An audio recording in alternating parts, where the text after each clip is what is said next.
मी काय युक्तिवाद केला याच्या अगोदर तपासी अधिकाऱ्यांनी कोर्टापुढं काय सांगितलं आणि काय रिपोर्ट म्हणजे रिमांड रिपोर्ट दाखल केला हे महत्त्वाचं आहे. त्यांनी असं सांगितलं की ह्या गुन्ह्यामध्ये पुरुषोत्तम कडलक यांचा देखील समावेश आहे, सहभाग आहे आणि त्यामुळं त्यांची पोलीस कस्टडी पाहिजे असं त्यांचं म्हणणं होतं. ते ट्रस्टी आहेत आणि त्यांच्या सांगण्यावरनं हे पैसे घेतले गेलेत असं त्यांचं म्हणणं होतं. परंतु फिर्यादीमध्ये तसा काही स्पष्ट उल्लेख नव्हता. तरीही त्यांचं असं म्हणणं होतं की तपासामध्ये तसं त्यांना निष्पन्न झालं. तर मग ह्या मुद्द्यावर माझ्याकडनं जे सांगितलं गेलं ते असं की अगदी निश्चित कारण असल्याशिवाय पोलीस कस्टडी रिमांड देऊ नये.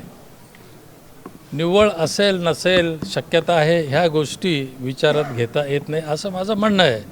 त्यामुळे देऊ नये असं मी कोर्टाला सांगितलं आणि मग शेवट कोर्टाने इतरही गोष्टी त्यात ऐकून घेतल्या. माझं असं पूर्ण म्हणणं होतं की हे जे फिर्यादीमध्ये त्यांनी नमूद केलं आहे की काही आरोपींनी पैसे घेतले आणि फसवणूक केली, तर माझं असं म्हणणं होतं की हा फसवणुकीचा प्रकारच नाही आहे.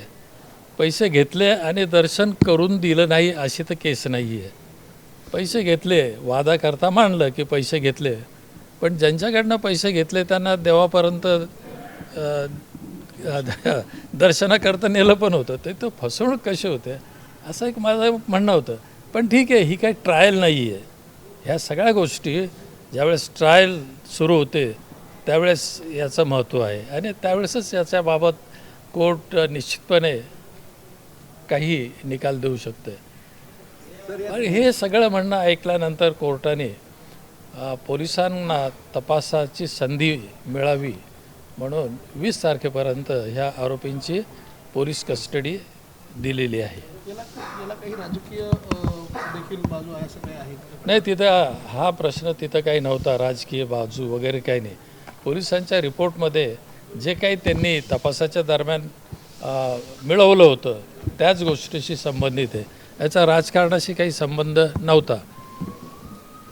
पण ती गोष्ट अजून काही तशी वर आलेली नाही आहे. याच्यामागे काही राजकीय हेतू होता किंवा नाही.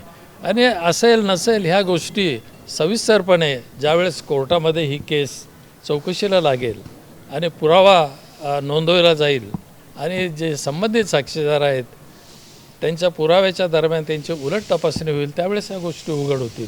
आज ही वेळ नाही आहे ह्या सगळ्या गोष्टी लक्षात घेण्याची.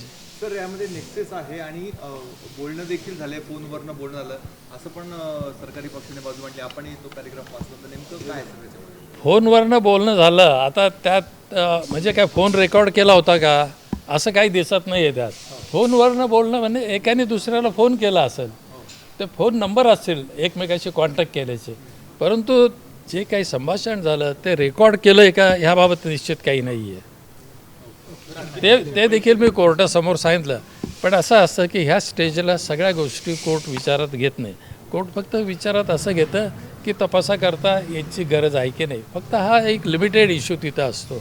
राष्ट्रवादी काँग्रेस पक्षाचे प्रदेश कार्याध्यक्ष सन्माननीय पुरुषोत्तम कडलक हे त्र्यंबकेश्वर देवस्थान या ठिकाणी ट्रस्टी म्हणून नियुक्त गेल्या काही वर्षांपासून झालेले आहेत.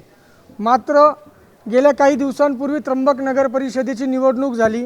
त्या नगर परिषदेच्या निवडणुकीमध्ये पक्षाची बाजू ठामपणे त्या व्यक्तींनी मांडली.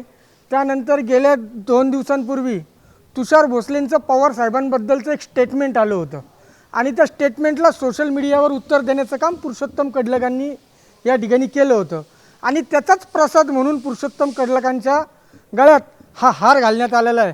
याच्यामध्ये भाविकांना दर्शन देणं किंवा काय हे एक ट्रस्टी करू शकतो, दर्शन दिलं असेल, पण पैसे दुसरं कोणी घेतलं असेल हे निष्पन्न न होताच त्यांच्यावर कारवाई केली जाते. त्यांना बोलवलं, कुठलीही नोटीस न पाठवता त्यांच्यावर डायरेक्ट कारवाई. रात्रीपर्यंत तर सगळं व्यवस्थित होतं, मध्यरात्रीतूनच असं काय कडलकांना डायरेक्ट अटक केलेली आहे. याच्यामध्ये मग अटक जर करायची आहे तर बाकीचे पण तिथे बडे हस्ती म्हणजे राजा लेवलचे लोक त्या ठिकाणी ट्रस्टी आहेत, त्यांची पण चौकशी करावी. त्यांच्याही माध्यमातून बरेचसे दर्शन होतात. रोज त्या ठिकाणी लाखो लोक आहेत, त्यापैकी हजारो लोकांची VIP दर्शन होतात.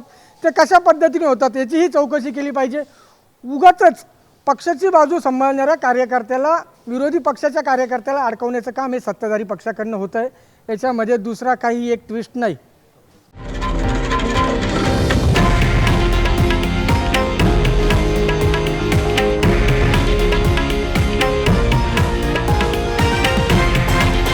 हे आहे देशातील नंबर 1 न्यूज नेटवर्क आणि आपण पाहत आहात TV9 मराठी, एकमेव.